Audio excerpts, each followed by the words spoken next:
In 1898, a French archaeologist named Victor Loret pushed open a sealed door in Egypt's Valley of the Kings. He had found dozens of tombs before. He expected rubble, he expected stripped walls, he expected the usual evidence of ancient looters who had beaten him there by 3,000 years. He did not expect what was inside. By the end of this video, you will know the identity of one of the bodies found in that tomb, and why Egypt's own authorities tried to keep it quiet for over a decade. The Valley of the Kings sits on the west bank of the Nile near modern-day Luxor. For 500 years, Egypt's most powerful pharaohs were buried here, hidden, sealed, protected by curses, by geography, by layers of stone and secrecy. It did not work. By the time European archaeologists arrived in the 19th century, almost every tomb in the valley had been opened centuries earlier.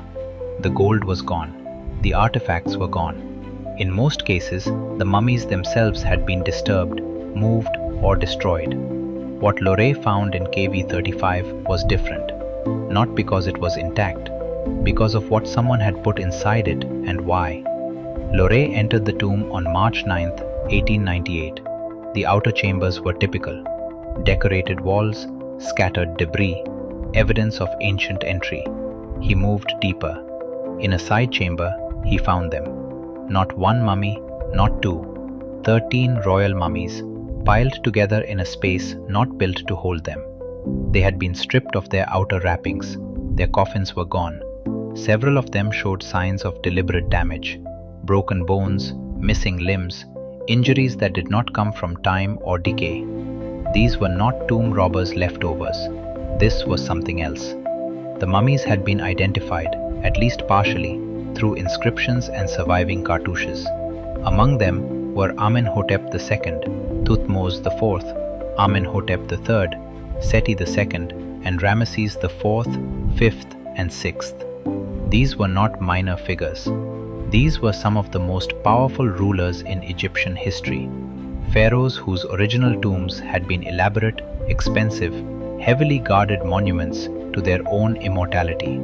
And here they were, piled in a side room, damaged, stripped, hidden. Someone had moved them here deliberately. Someone with access, with authority, and with a reason that has never been fully explained. If this is already raising questions you need answered, stick around, subscribe. This channel exists for exactly this. The damage to some of the bodies was not accidental. Forensic analysis conducted in the 20th century found evidence of injuries inflicted after death. Not the rough handling of looters in a hurry, targeted damage, specific mutilation. In ancient Egyptian belief, the physical body was essential to the afterlife. Damaging the body was not vandalism, it was theological warfare. It was a way of erasing someone, not just from history, but from existence itself. Whoever damaged these mummies was not stealing from them. They were trying to destroy them. Here is the part that does not get reported. Among the bodies in KV35 was an unwrapped female mummy that became known as the Younger Lady. For decades, her identity was unknown. Egyptologists argued. Theories circulated.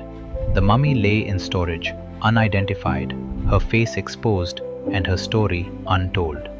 In 2010, a DNA study conducted by Egyptian authorities announced a finding that rewrote the family tree of the New Kingdom. The Younger Lady, according to that analysis, was the mother of Tutankhamun. She was also identified as a daughter of Amenhotep III and Queen T. That made her a candidate for one of the most searched names in all of Egyptology. Some researchers believe she is Nefertiti. Egypt's own authorities have disputed this. The debate has not been resolved. The DNA data from that 2010 study has not been fully released to independent researchers for verification. A mummy whose identity could rewrite what we know about the most famous period of ancient Egypt and the data used to identify her is not publicly available. So who moved these bodies to KV35 in the first place? The working theory among most Egyptologists is that the mummies were relocated by ancient priests during a period of widespread tomb robbery in the late New Kingdom, roughly 1000 BCE. The Valley of the Kings was being systematically looted. The priests moved the royal dead to hidden caches to protect them. It is a reasonable explanation. It is probably partly true, but it does not explain the deliberate damage. Priests protecting royalty do not mutilate the bodies they are trying to preserve. The injuries are not consistent with rough handling during an emergency relocation. They are consistent with intent. Someone in that chain, priest, official, or someone else entirely, did not want at least some of these individuals to reach the afterlife intact. I told you at the start that they wished they had never opened it. Now you know why. It was not the gold that disturbed them, it was the questions. KV-35 is not a tomb, it is a crime scene, and the people responsible for what happened inside it have been dead for 3,000 years. What remains is the evidence. 13 stripped, damaged, relocated royal mummies. At least one whose identity Egypt's own government has kept behind closed data. A cause of death for some that forensic analysis cannot cleanly attribute to natural causes. And a tomb that sat sealed, silent, and full of answers for 3,000 years until a French archaeologist pushed open a door in 1898 and found something he spent the rest of his life trying to explain. The Valley of the Kings still holds secrets. Archaeologists believe undiscovered tombs remain. Ground-penetrating radar has identified anomalies behind walls in existing tombs that have not been opened. Egypt controls access carefully. Some scans have been conducted and then gone quiet. The history we have been given about ancient Egypt is the history of its monuments, its gold, and its most famous names. KV-35 is a reminder that underneath that official history is another layer, messier, darker, harder to explain away. These were the most powerful people in their world, and someone with access, with authority, and with reasons we still do not fully understand, decided that even in death, they needed to be hidden.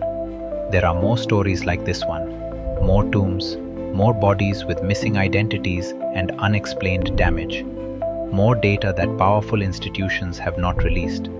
This channel is where those stories live. If you want to keep pulling the thread, subscribe. New video coming this week. This is Shri Unplugged, and we are just getting started.